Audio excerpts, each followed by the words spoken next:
Question: discuss how conduct regulation can constrain otherwise economically rational risk management decisions. Your answer must integrate consumer duty principles, information asymmetry, and stakeholder trade-offs. 8 marks. Section 1. Interpretation and key points. Quick awareness check. Profit versus fairness. What makes sense on a spreadsheet, e.g., cancelling high-risk policies, might be illegal under conduct rules. Information asymmetry. The insurer knows more than the customer.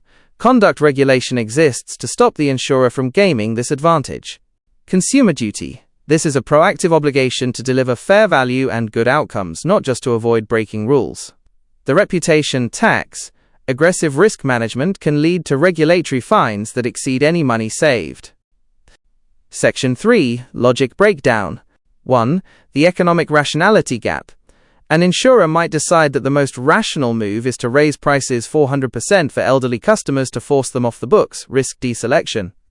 While this improves the Solvency Capital Requirement, SCR, it violates the consumer duty. 2. Addressing information asymmetry. Firms have the data to identify vulnerable or uninformed customers. Rational management might exploit this by hiding high fees in complex terms. Conduct regulation acts as a constraint by mandating transparency and clear communication.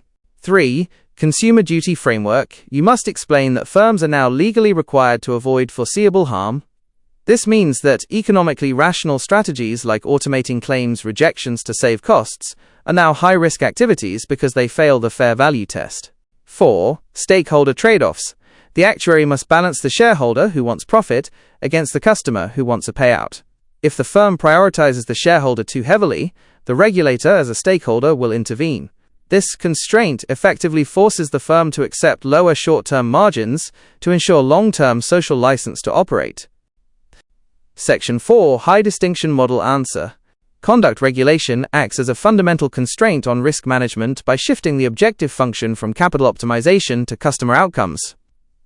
Decisions that appear economically rational, such as a sudden withdrawal from a loss-making market or the aggressive repricing of sticky legacy customers, may be prohibited under consumer duty principles if they result in foreseeable harm or a lack of fair value. This creates a ceiling on how aggressively a firm can manage its risk profile at the expense of its policyholders. A primary driver for this constraint is information asymmetry. Insurers possess superior technical knowledge regarding mortality, longevity, and complex product structures. An economically rational firm might use this advantage to design products that appear cheap, but provide very little actual protection, known as junk insurance. Conduct regulation mitigates this by requiring firms to ensure that products remain fit for purpose throughout the actuarial control cycle. This forces management to maintain higher standards of transparency and service, even when doing so increases operational expenses or reduces underwriting margins. Ultimately, this creates complex stakeholder trade-offs. While shareholders may demand immediate risk reduction to protect dividends, the consumer duty mandates that the customer's right to good outcomes is paramount. Professional actuarial judgment requires the recognition that ignoring conduct constraints is not rational in the long term. A strategy that optimizes capital but triggers a regulatory skilled person review or massive remediation costs is a failure of enterprise risk management. Thus, conduct regulation ensures that risk management remains sustainable by aligning corporate survival with the fair treatment of the policyholder.